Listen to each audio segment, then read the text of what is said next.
Selamat pagi, brothers dan sisters. Ini adalah minggu ketiga kita di tema yang sama tentang umat Tuhan. Harlem waktu itu minggu pertama sudah berbicara tentang kekudusan umat Tuhan. Dan minggu lalu Frankie juga berkhotbah dengan judul You Are Our God. Saya masih ingat Frankie mengatakan karena kami adalah umat Tuhan, kami tidak akan berkata, di mana Tuhan? Melainkan kami berpikir dan percaya karena Engkau Tuhan kami. Kami akan mendasarkan keyakinan kami kepada firman Tuhan. Dan kami akan terus menerima penderitaan ini sambil menjalaninya sebagai hal yang normal sebagai seorang pengikut Kristus. Dan sambil mengarahkan pandangan kami kepada pengharapan kekal, yaitu kemuliaan yang Tuhan taruh di depan. Dan hari ini saya akan melanjutkan khotbah yang sama, tetapi judul khotbah saya adalah God's Faithfulness, kesetiaan Tuhan. Dan kita akan belajar di masa-masa sekarang ini apapun yang kita lewati, Tuhan adalah Tuhan yang setia. Sebelumnya kita bersatu di dalam doa. Engkau Tuhan kami, Tuhan yang selalu menjaga umatnya. Tuhan yang selalu memelihara kami melewati segala keadaan kami. Engkau adalah Bapa kami dan kami anak-anak-Mu. Hidup kami akan terus terpelihara Tuhan. Saat ini hamba berdoa supaya Engkau menuntun hamba-Mu, seluruh jemaat-Mu dan anak-anak-Mu mendapatkan satu keyakinan, pengharapan, kekuatan untuk kami melewati segala keadaan yang terjadi saat ini dalam hidup kami. Beserta dengan kami dan Roh Kudus mulah yang menuntun. Di dalam Yesus kami berdoa. Amin.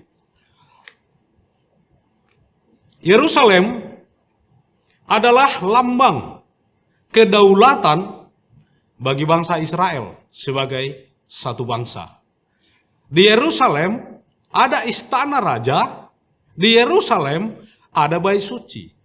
Daud yang memulai waktu itu, bagaimana ketika dia sudah punya settle di istananya, dia duduk dan melihat, mengapa saya di istana sementara Tuhanku ada di kemah.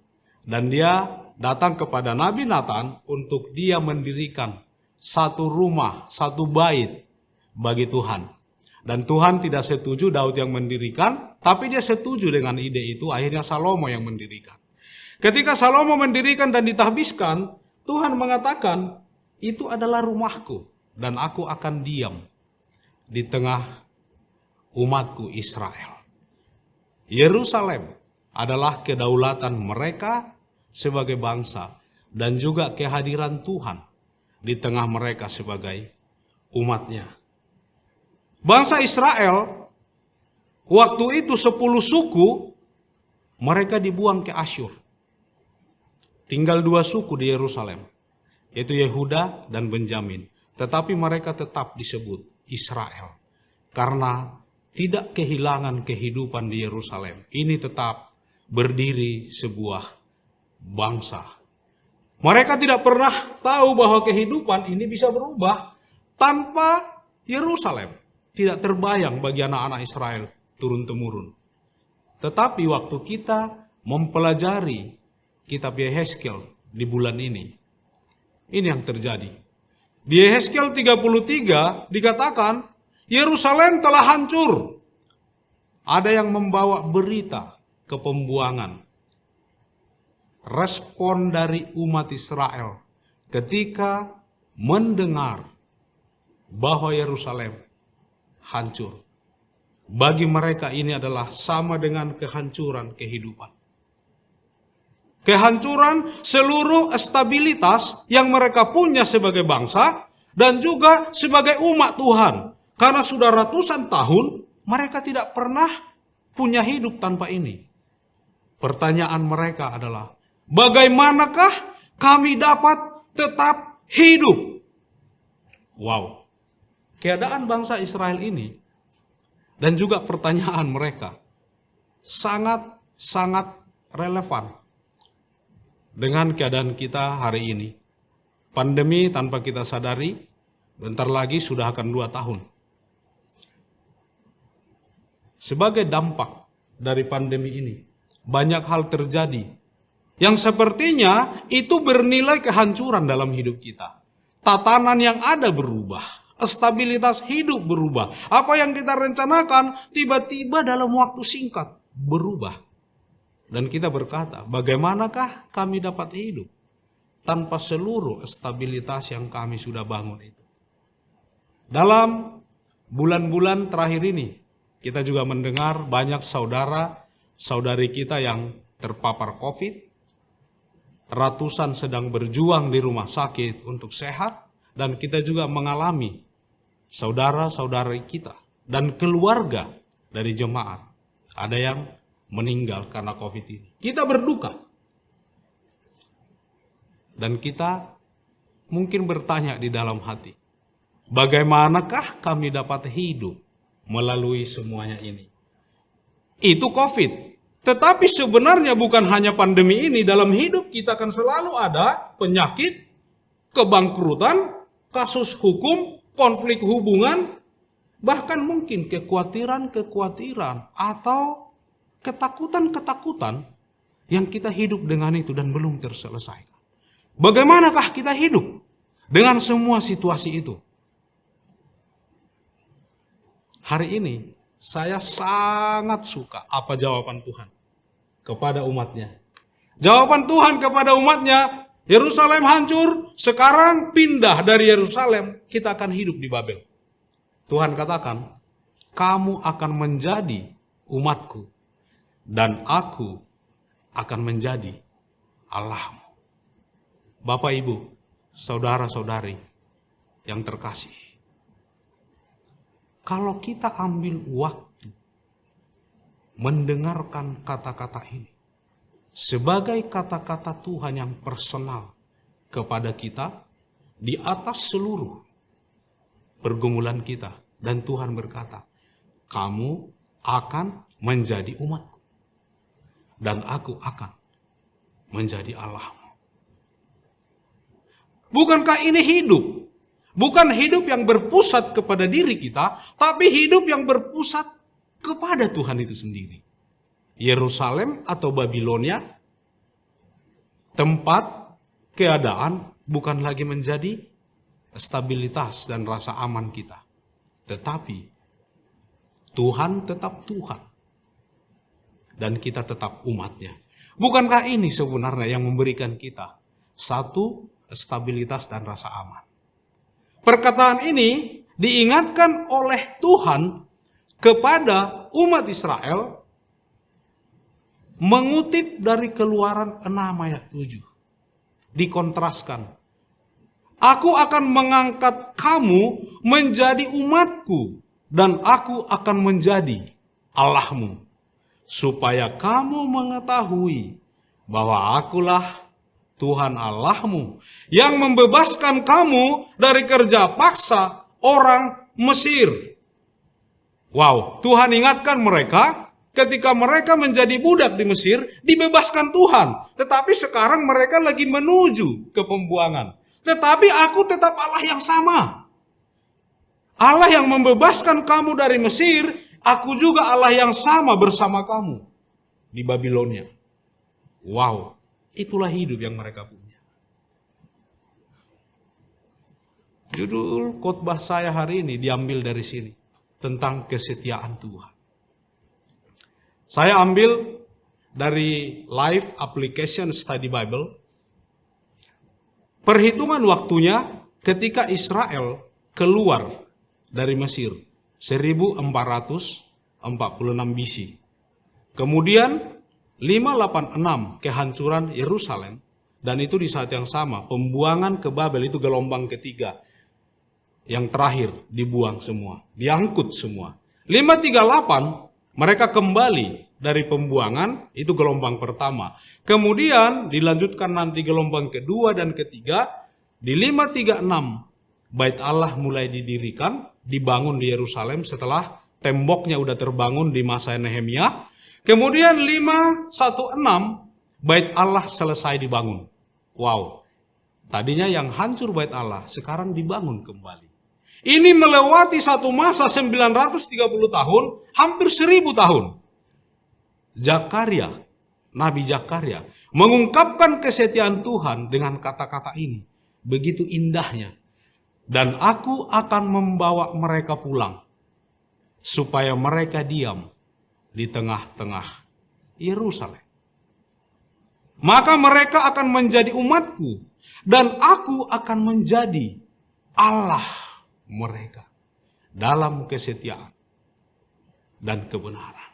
Hari ini kita akan belajar 3 hal kesetiaan Tuhan yang Dia ekspresikan kepada umatnya. Di Yehezkiel 16 ayat 60 dan 61. 62 di slide saya ada kesalahan sedikit.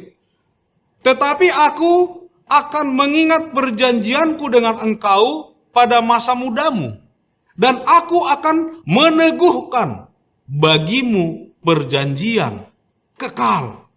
Wow, Tuhan ketika Dia memberitakan penghukuman kepada mereka karena dosa mereka, Tuhan juga mengingatkan satu hal. Janjiku kepadamu tidak akan berubah. Aku ingat janjiku sejak masa mudamu. Bahkan mungkin mereka sudah lupa janji Tuhan atau sedang mempertanyakan janji Tuhan dengan keadaan mereka. Tapi Tuhan kita bukan hanya Tuhan yang mengingat janji. Seperti kita pasangan ya, suami istri ya. Kalau kita kan lebih suka mengingat janji pasangan kita. Yang berjanji jarang ingat janjinya. Itu kecenderungan kita. Tetapi Tuhan katakan, lepas dari umatku ingat janjiku atau tidak, aku akan ingat janjiku kepada mereka. Di ayat 62 dikatakan, aku akan meneguhkan perjanjianku dengan engkau. Diteguhkan. Dan engkau akan mengetahui bahwa akulah Tuhan. Wow, janji Tuhan teguh, brothers dan sisters. Bapak Ibu, meneguhkan janjinya. Inilah kesetiaan Tuhan. Hari ini sangat sedih jika kita sebagai umat Tuhan dan Alkitab kita disebut perjanjian, tetapi kita lupa janji-janji Tuhan. Padahal itu berisi begitu banyak janji Tuhan.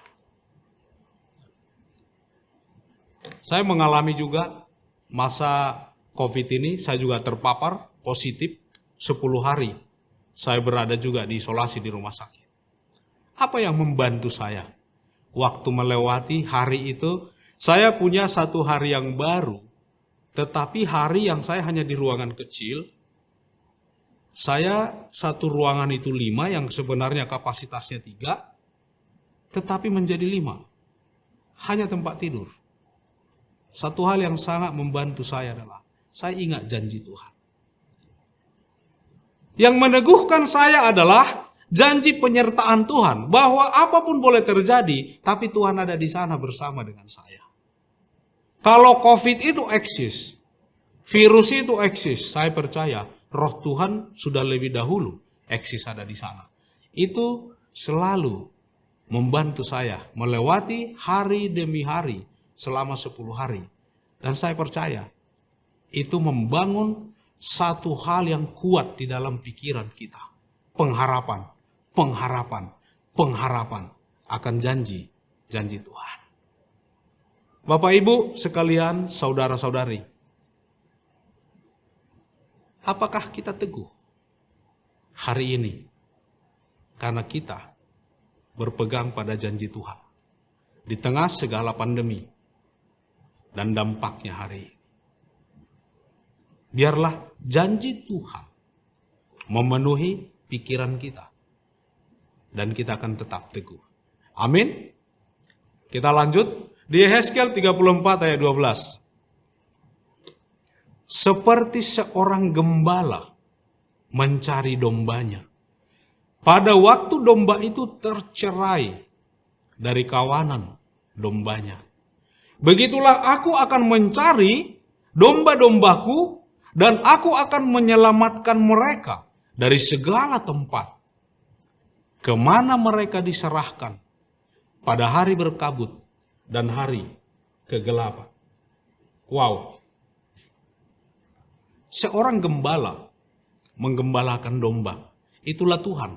Konteks daripada pasal ini adalah Tuhan mencela para pemimpin, imam, dan semua pelayan-pelayan yang tidak menggembalakan umat Tuhan.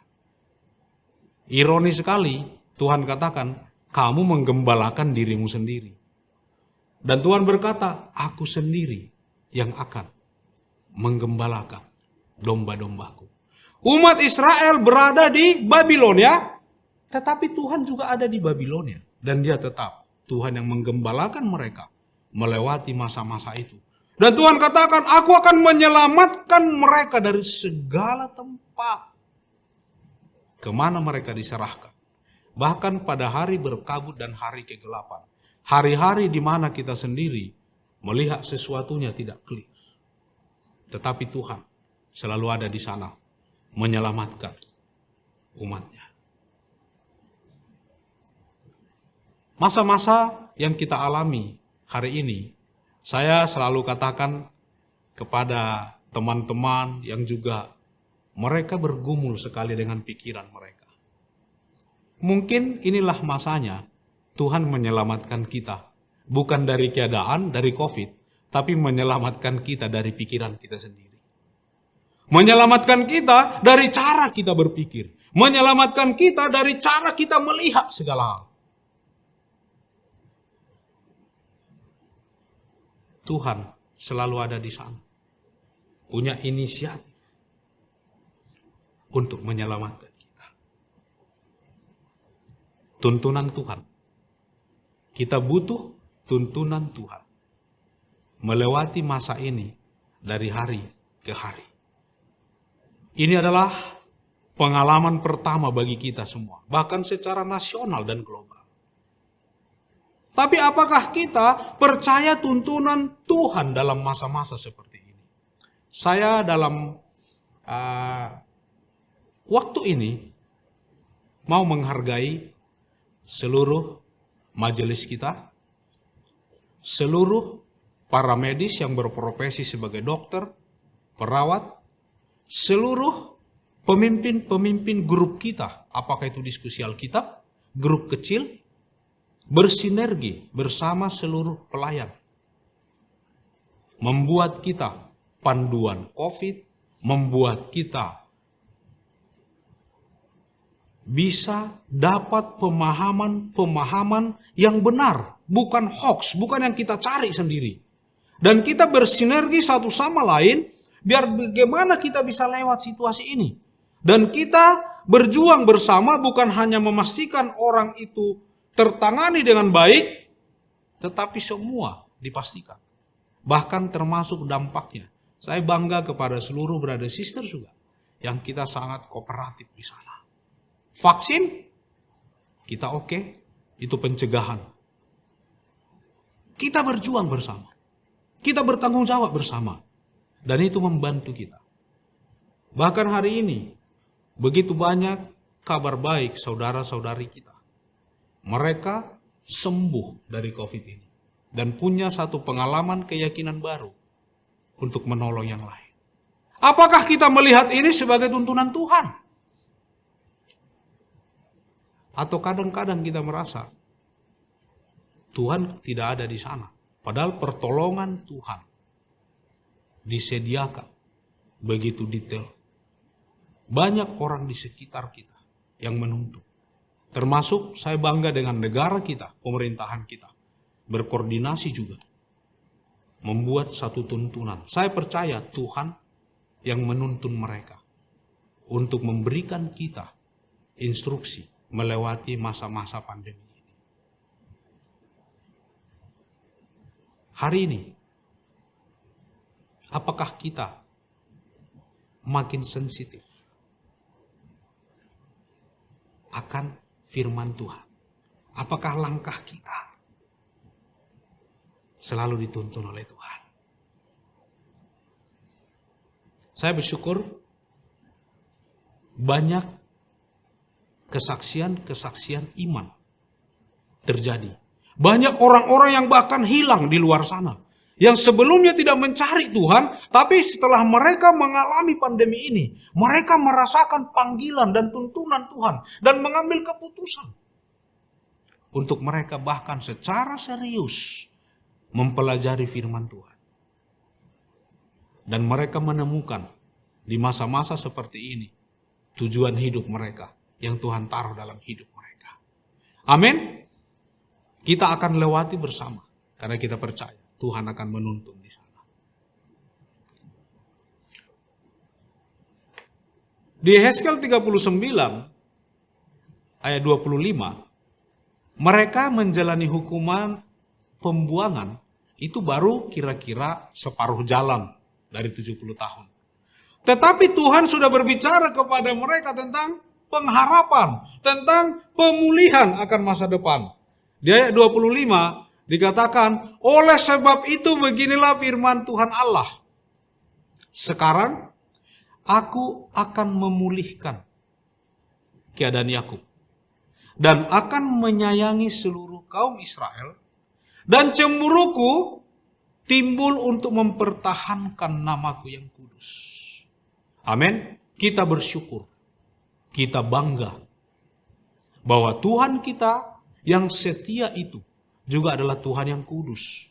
Dalam segala keputusannya, dalam cemburunya, dia tidak lepas kendali. Tetapi itu adalah untuk mempertahankan kekudusan namanya.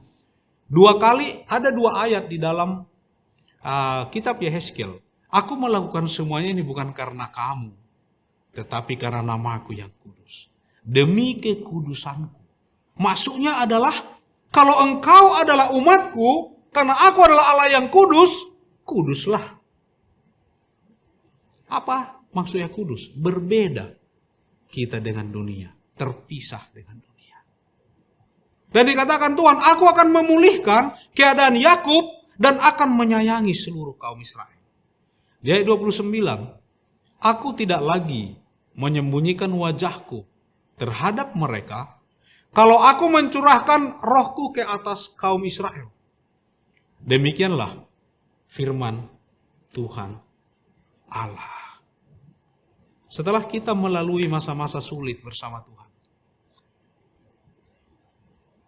ini adalah masa di mana hubungan kita akan dipulihkan Tuhan. Kita bersyukur keadaan akan pulih. Ya, tapi cara kerja Tuhan adalah bukan keadaan dulu dipulihkan, tetapi hubungan dulu dipulihkan. Kalau kita baca kata-kata Tuhan juga, aku akan memberikan hati yang baru, roh yang baru, dan aku akan tinggal di dalam kamu. Wow. Bagi bangsa Israel saat itu, simbol kehadiran Tuhan adalah bait Allah di Yerusalem. Tetapi Tuhan menjanjikan pemulihan yang baru, di mana Tuhan mau berdiam, bukan lagi di bait yang dibangun oleh tangan manusia, tetapi di dalam kita hari ini. Dan kita mempunyai satu hubungan yang semakin personal. Bukan hanya hubungan dekat. Saya suka membuatnya kasih Tuhan itu yang personal. Bukan hanya membuat kita sekedar dekat dengan Tuhan, tapi lekat dengan Tuhan di masa pandemi ini. Kalau dulu kita pacaran katanya itu nempel seperti perangko, melekat seperti perangko. Cuma kata-kata ini menunjukkan berapa umur saya. Ini bukan ungkapan yang baru lagi. Mungkin ada yang lebih viral dan lebih trending di masa kini. Tetapi itulah kasih Tuhan. Apapun itu, hubungan kita dengan Tuhan, kita harus semakin melekat, melekat, melekat. Di tengah situasi kita saat ini, ada satu hal yang kita khawatir.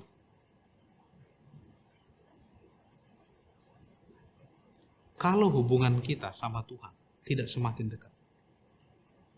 Saya percaya seluruh hubungan kita yang lain pun akan mulai bermasalah. Saya tahu kapan hubungan saya mulai bermasalah dengan istri saya. Ketika saya tidak dekat dengan Tuhan, itu pasti mulai bermasalah. Ketika saya mulai kehilangan rasa aman saya duduk dengan Tuhan, dekat dengan Tuhan, hubungan saya sudah mulai bermasalah dengan istri, dengan anak, dengan brother sisters, dengan yang lain. Kenapa? Karena ketika saya dekat dengan Tuhan, Roh Tuhan ada di sana, hati saya dipulihkan. Itu akan membuat saya semakin memiliki rasa aman, berjalan melangkah bersama Tuhan, frekuensi saya bersama dengan Tuhan. Dan saya tidak pernah kehilangan stabilitas hidup, rasa aman, bahkan akal sehat saya. Nah, saya bersyukur dari awal tahun kita sebagai jemaat, kita terus setiap saat diingatkan untuk kita punya personal time with God. Apakah ini keadaan semua yang terjadi saat ini mendekatkan kita kepada Tuhan, melekatkan kita kepada Tuhan? Karena Tuhan kita adalah Tuhan yang setia. Bapak, Ibu, saudara, saudari sekalian, saya mau menegaskan kembali. Apapun keadaan kita saat ini, karena Tuhan kita adalah Tuhan yang setia kepada umatnya. Dan kita menemukan kata-kata yang sama bahkan sejak Kejadian, aku akan menjadi Tuhanmu dan keturunanmu. Dan kata yang sama juga di kitab kita di Wahyu itu juga muncul. Melewati ribuan tahun. Hari ini saya percaya Tuhan yang sama mau menjadi Tuhan kita. Tetap mau menjadi Tuhan kita. Dan kita menjadi umatnya. Kesetiaan Tuhan kepada kita, Dia akan terus meneguhkan janji-janjinya. Kita akan berpegang kepada janjinya. Dia akan menyelamatkan umatnya. Kita akan lewati masa sulit ini bersama Tuhan kita. Itu rasa aman kita. Dan Tuhan akan memulihkan hubungan kita kepada satu hubungan yang baru. Yang sebelumnya kita nggak pernah punya kedekatan seperti itu dengan Tuhan. Dan itulah yang membuat kita hari ini akan melewati semuanya. Saya berdoa untuk setiap kita anak-anaknya bisa merasakan kesetiaan Tuhan setiap hari dalam segala situasi kita. Amin. Mari kita bersatu di dalam doa. Terpujilah Engkau Tuhan yang setia. Bantu kami Tuhan, tolong kami supaya kami bisa merasakan kesetiaan-Mu dalam segala situasi kami. Kami tidak pernah ragu, karena Engkau akan terus meneguhkan janji, menyelamatkan kami, dan membangun hubungan yang terus semakin dekat dengan Engkau. Terpuji Engkau Bapa, dalam Yesus kami berdoa. Amin.